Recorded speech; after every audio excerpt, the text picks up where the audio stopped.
નમસ્કાર મિત્રો, સંવિધાન કેરિયર એકેડમીની યુટ્યુબ ચેનલ પર હું દીક્ષિત પટેલ આપ સર્વેનું હાર્દિક સ્વાગત કરું છું.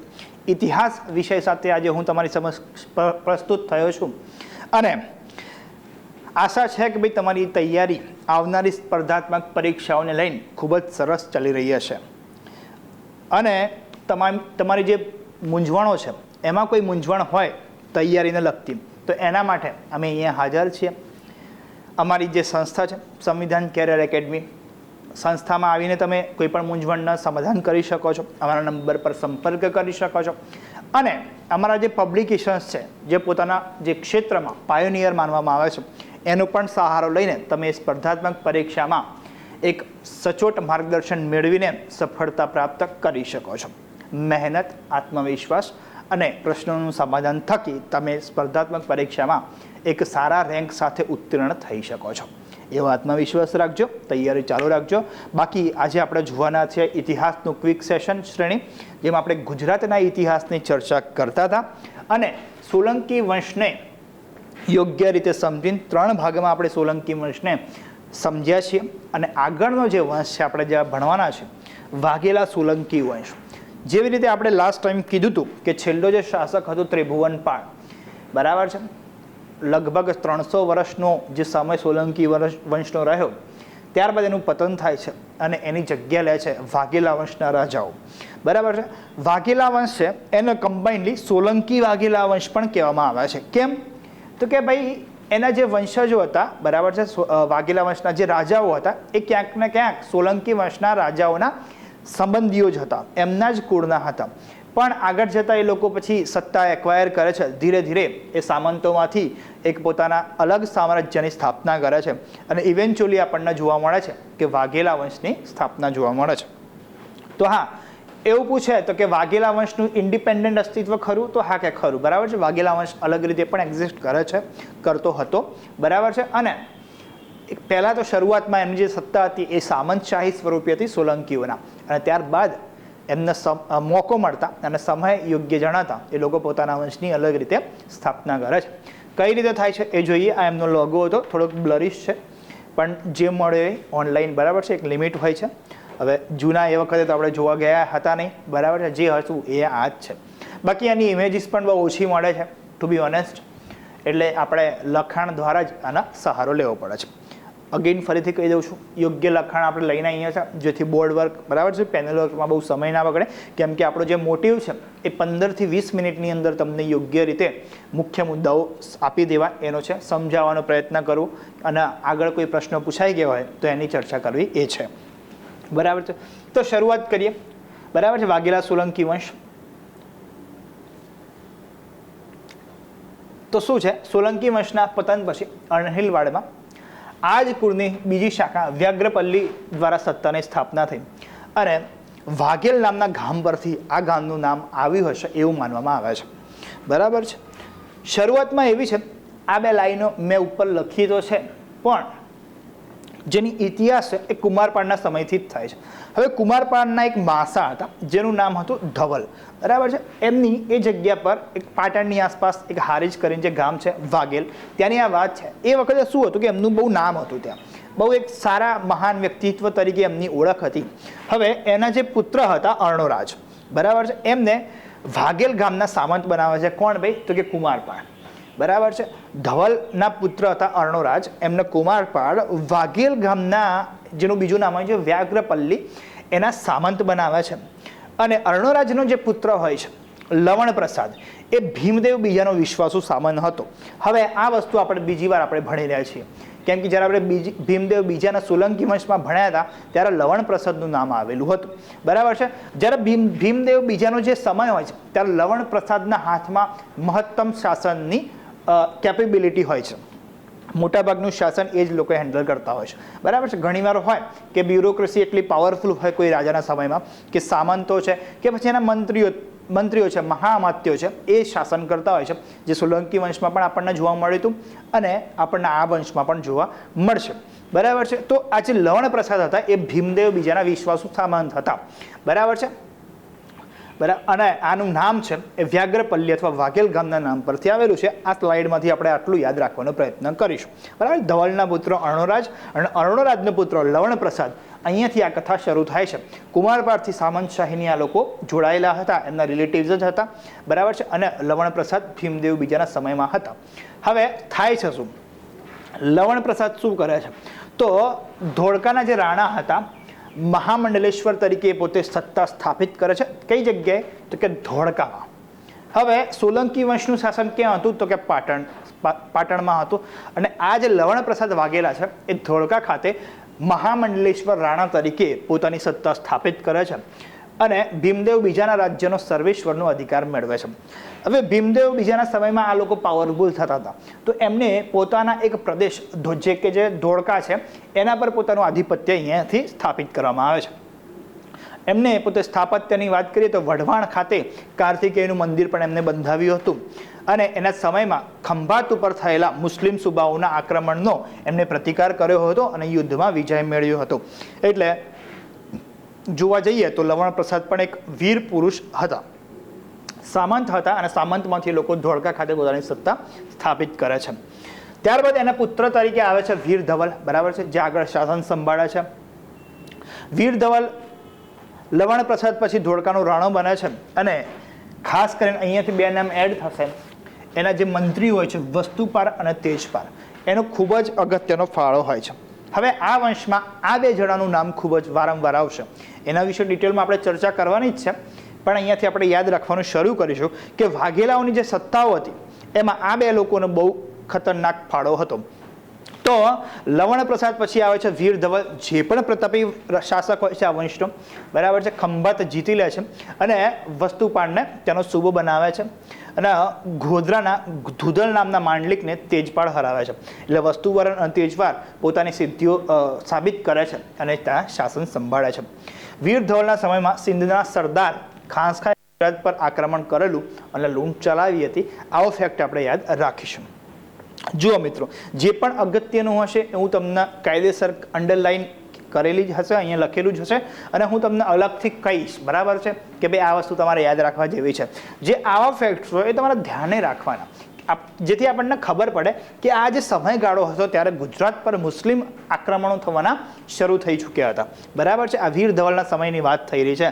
અને મંત્રી વસ્તુપાલ અને તેજપાલ અહીંયાથી એન્ટ્રી લેવાનું શરૂ કરી દે છે, પોતાના શાસનમાં પોતાનું પ્રભુત્વ બતાવવાનું શરૂ કરી દે છે. બરાબર છે. ચલો, નેક્સ્ટ વસ્તુ છે વિસલદેવ વાઘેલા. બરાબર છે, વન ઓફ ધ ગ્રેટ શાસક ઓફ ધીસ એમ્પાયર. બરાબર છે, વિસલદેવ વાઘેલાએ ત્રિભુવન પાળનો અંત કરે છે, એના શાસનનો અંત કરે છે અને સંપૂર્ણ રીતે સોલંકી વંશને ખતમ કરીને વાઘેલા વંશની સ્થાપના કરે છે. અત્યાર સુધી એક નામ પૂરતું પણ સોલંકીઓનું શાસન હતું અને એમની સત્તાના લોકો સ્વીકારતા હતા. પણ વિસલદેવના આવ્યા પછી સોલંકી વંશનો ખાત્મો થઈ જાય છે અને સંપૂર્ણ સત્તા કોના હાથમાં આવી જાય છે? તો વાઘેલા વંશના લોકો સાથે આવી જાય છે. એટલે હવે ખબર પડે ને આપણે સોલંકી વાઘેલા વંશ કેમ કહીએ છીએ. તો હવે અહીંયાથી ખાલી વાઘેલા વંશની શરૂઆત થાય છે.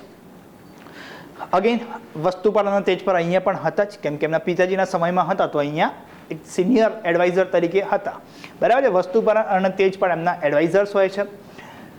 અને વિસલદેવ પાટણના રાજ્યારોહણ સમયે મહામાત્ય તરીકે તેજપાળ આપણને જોવા મળે છે. હવે મારે તમને સમજાવવું છે, એટલે કદાચ વાંચવામાં થોડુંક લેન્ધી લાગ્યું હશે તમને. જ્યારે વિસલદેવનો પાટણમાં રાજ્યાભિષેક થયો, સંપૂર્ણપણે સોલંકીઓની સત્તા ખત્મ કરીને વાઘેલાની સત્તા આવે છે, ત્યારે એમના રાજ્યારોહણ સમયે એમના મહામાત્ય કોણ હતા? તેજપાળ હતા. બરાબર છે, એમને કયા ટાઇટલ્સ કેરી કરેલા છે? વિસલદેવ વાઘેલા, સિદ્ધરાજ, અપરાર્જુન, રાજનારાયણ જેવા એમને પોતે બિરુદો ધારણ કરેલા છે. વિસલદેવના શાસનકાળના દરમિયાન જ 3 વર્ષનો લાંબો દુકાળ પડેલો હતો, જેને આપણે 56મીઓ દુકાળ તરીકે ઓળખીએ છીએ. ખૂબ જ ગુજરાતના ઇતિહાસમાં આનું બહુ નામ છે. બરાબર છે. હવે આમ તો જોવા જઈએ મિત્રો કે 56મીઓ દુકાળ વિશે બહુ બધી લોકવાયકાઓ ચાલે છે. તમને પન્નાલાલ પટેલની કૃતિ પણ આપણને જોવા મળશે. પણ જે ઘણી બધી લોકવાયકાઓ છે, ઘણા લોકો આને ફોલ્સ પણ બતાવે છે, પણ ઘણા લોકો આને સાચું પણ માને છે. જે હોય પણ આપણે યાદ રાખીશું એ વિશલદેવ વાઘેલાનો જ સમય હતો કે ભાઈ જ્યારે છપ્પનિયો દુકાળ પડ્યો હતો. હવે એવું આપણને કઈ રીતે ખ્યાલ આવે છે તો વિશલદેવના મંત્રી હતા નાગરશાહ. એમને ઝઘડુ શાહ શેઠને પાટણ બોલાવે છે અને અનાજનું દાન કરવા માટે મનાવે છે. બરાબર છે. તો અહીંયા ઝઘડુ શાહ શેઠનો ઉલ્લેખ પણ જોવા મળે છે. ઝઘડુ શાહ શેઠનું કદાચ એકાદ વાર પૂછાઈ ગયેલો છે પ્રશ્ન. તો ઝઘડુ શાહ શેઠ એ વિશલદેવ વાઘેલાના સમયમાં હતા. એ આપણે યાદ રાખીશું. ખાલી આટલા સ્લાઇડમાંથી આ 2 પોઈન્ટ્સમાંથી આટલી વસ્તુ યાદ રાખવા જેવી છે. મે બી પૂછાય કે ભાઈ છપ્પનિયો દુકાળ કયા રાજાના સમયમાં હોવાનું માનવામાં આવે છે તો વિશલદેવ વાઘેલા, જે વાઘેલા વંશના હતા. અને બીજી વસ્તુ કે એ વખતે કોને મદદ કરી હતી તો ઝઘડુ શાહ શેઠે પાટણની મદદ કરી હોવાનું મનાય છે. વિશલદેવ અપુત્ર મરણ પામે છે અને એમના મોટા પુત્ર અર્જુનદેવ ગાદી આવે છે. હવે આ બધી વાત તો થઈ ગઈ, પણ બે જે નામ આવ્યા વસ્તુપાળ અને તેજપાળ, જેમનું મંત્રીઓ હોવા છતાં અથવા સલાહકારો હોવા છતાં પણ ગુજરાતના ઇતિહાસમાં એમનું આગવું સ્થાન છે. કેમ? એ રાજાના સલાહકાર હતા તો એટલે તો ખરું જ, પણ સાથે સાથે ગુજરાતનો બીજો સુવર્ણયુગ જે વાઘેલા વંશ કહેવામાં આવે છે એના સુવર્ણયુગ બનાવવા માટે પણ આ બે લોકોનો એક ફાળો અગત્યનો હતો. બરાબર છે. વસ્તુપાળને ધોળકાના મહામત્ય અને તેજમાનના મંત્રી બનાવવામાં આવ્યા હતા. ક્યારે? કોના સમયમાં? વીર ધવલના સમયમાં. ત્યારબાદ વસ્તુપાળની જો ઇન્ડિવિજ્યુઅલ વાત કરીએ તો પોતે મહાન વિદ્વાન અને કવિ પણ હતા. બરાબર છે. પોતે કવિ તરીકે વસંતપાળ ઉપનામ ધારણ કરતા હતા. મિત્રો, આ વસ્તુ પૂછાઈ ગયેલું છે. બરાબર છે કે વસંતપાળ જે ઉપનામ છે અથવા તો જે બિરુદ છે એ કોનું છે તો વસ્તુપાળ નામના મંત્રીનું છે. પોતે મંત્રી હતા પણ સાથે સાથે એક ઉત્તમ કવિ પણ હતા. તો કવિ હતા, બરાબર છે, સાહિત્યકાર હતા. તો કઈ રચનાઓ છે એમની તો આદિનાથ સ્ત્રોત, નર નારાયણાનંદ જેવા મહાકાવ્ય એમને લખેલા હતા. બરાબર છે.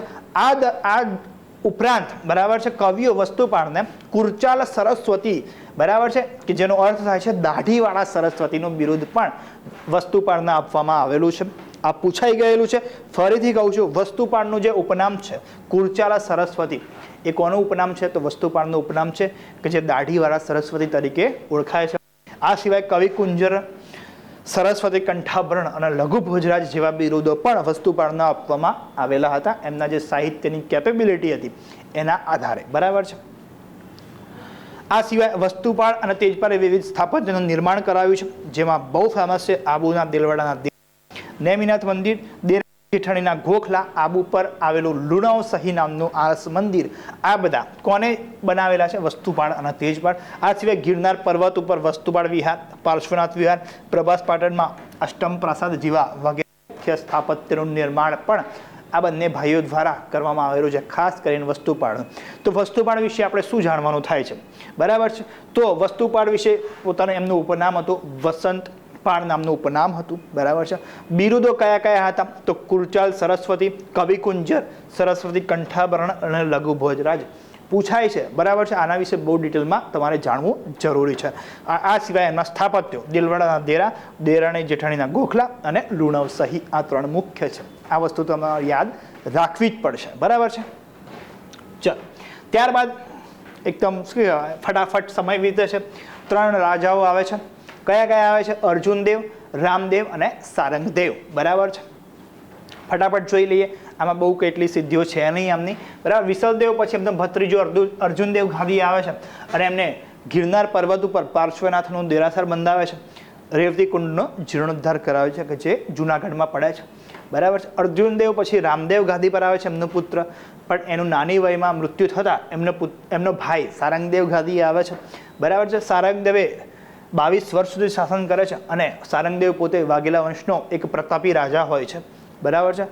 એના કયા કયા ટાઇટલ ધારણ કરેલા હોય છે? પ્રૌઢ પ્રતાપ, લક્ષ્મી સ્વયંવર, માલવપુરા ધૂમકેતુ, આ પૂમકેતુ છે પણ ધૂમકેતુ છે, ભુજબલ મલ્લ, સપ્તમ ચક્રવર્તી, મહારાજાધિરાજ,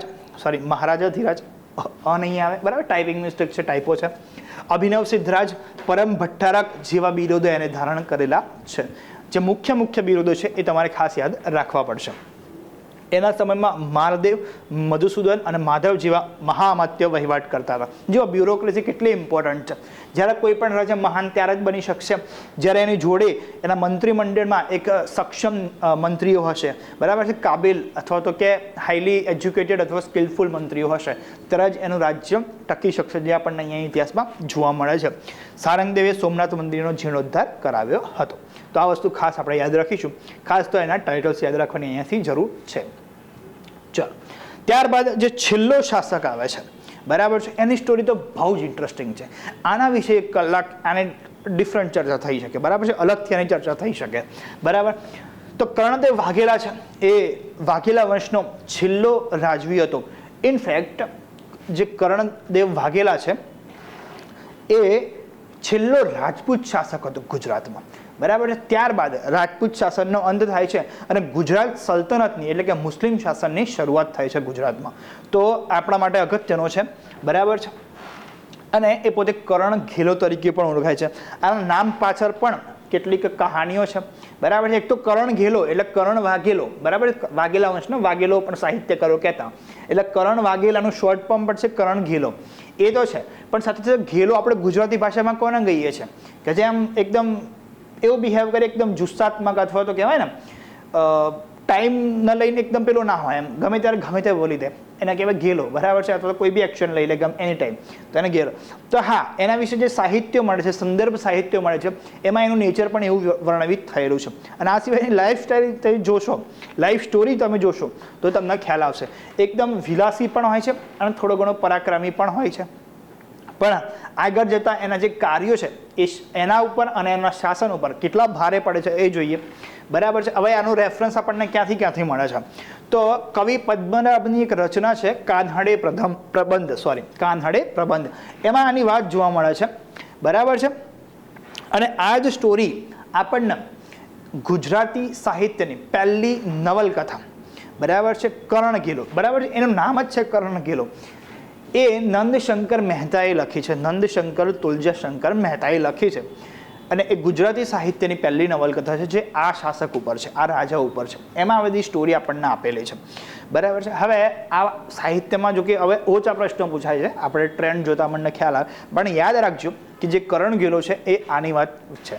તમે યાદ રાખજો, કન્ફ્યુઝ ના કરતા. કર્ણદેવ જે સોલંકી છે એ સોલંકી વંશનો રાજા છે, જ્યારે કર્ણદેવ વાઘેલા છે જે છેલ્લો રાજપૂત શાસક છે જે વાઘેલા વંશનો છે. ઓકે, આ કન્ફ્યુઝન ના થાય. ઘણા બધા વિદ્યાર્થીઓને મેં કન્ફ્યુઝ થતા જોયેલા છે. ચલો, હવે સ્ટોરી એવી છે, કર્ણદેવ વાઘેલાનો એક મંત્રી હતો જેનું નામ છે માધવ મંત્રી. હવે મેં તમને કીધું કે કર્ણદેવ વાઘેલાના કરણ ઘેલો કહેવાનું પાછળ એ કે ભાઈ હવે થાય છે એવું કે માધવની જે પત્ની, ઘણી જગ્યાએ માધવના ભાઈની પત્ની અથવા તો ઘણી જગ્યાએ માધવની પત્ની લખેલી છે, બરાબર છે, એનું એ અપહરણ કરે છે, બરાબર છે. હવે પેલું નહીં કે પેલું કહેવાય છે ને કે ભાઈ રાજા વાજાને વાંદરા, બરાબર છે. અમુક વાર કે ભાઈ રાજાને પસંદ આવી ગઈ કોઈ સ્ત્રી તો એ ગમે ત્યારે ગમે તેવું બિહેવ કરશે, એવું ઘણા લોકો આના વિશે કહેતા હોય છે. સાચું ખોટું આપણને ખબર નહીં, પણ જેટલા સાહિત્ય સંદર્ભો મળે છે, બરાબર છે, એમાં આપણને જોવા મળે છે આ વસ્તુ. અને માધવની પત્નીનું જ્યારે અપહરણ થાય છે રાજા દ્વારા, ત્યારે માધવ એ ગુસ્સે થાય છે, ઓબ્વિયસલી કોઈ બી થશે. પણ માધવ એક એવું સ્ટેપ લઈ લે છે કે માધવ હોય છે એ સીધો પહોંચી જાય છે કોના જોડે? અલાઉદ્દીન ખિલજી જોડે. અને એને ગુજરાત પર એટેક કરવા માટે શું કરે છે? એના માટે આમંત્રણ આપે છે. હવે અલાઉદ્દીન ખિલજી હોય છે એના પોતાના સરદાર ઉલુગ ખાન અને નુસરત ખાનને પાટણ પર મોકલે છે કે ભાઈ જાઓ આના અટેક કરો. માધવ મંત્રી ફૂટી ગયો છે અહીંયાથી, બરાબર છે. તો અહીંયા યુદ્ધ થાય છે જેમાં કર્ણદેવની હાર થાય છે અને પોતે પાટણથી ભાગી જાય છે, બરાબર છે. અને આ વાત આપણને બીજી રેફરન્સ અહીંયાની સ્ટોરીનો ક્યાંથી મળે છે? અમીર ખુસરોની એક કથા છે, મતલબ એની જે શું કહેવાય સાહિત્ય છે, દેવરાન વી ખીજ ખાન, બરાબર છે. એમાં એક કાવ્ય છે, એમાં એ લખે છે પોતે કે ભાઈ કર્ણદેવને હરાઈને એની જે રાણી હોય છે, નામ હોય છે એનું કમલાદેવી, એને દિલ્હી લઈ જવામાં આવે છે અને આ કમલાદેવી આગળ જતાં અલાઉદ્દીન ખિલજી સાથે લગ્ન કરે છે. આ સ્ટોરી છે, બરાબર છે. ત્યારબાદ અલગ સ્ટોરી છે કે ભાઈ સરવર ખાનને મોકલે છે, બરાબર છે, પરંતુ કર્ણદેવ પુનઃ આક્રમણ કરે છે અને એને હરાઈ દે છે.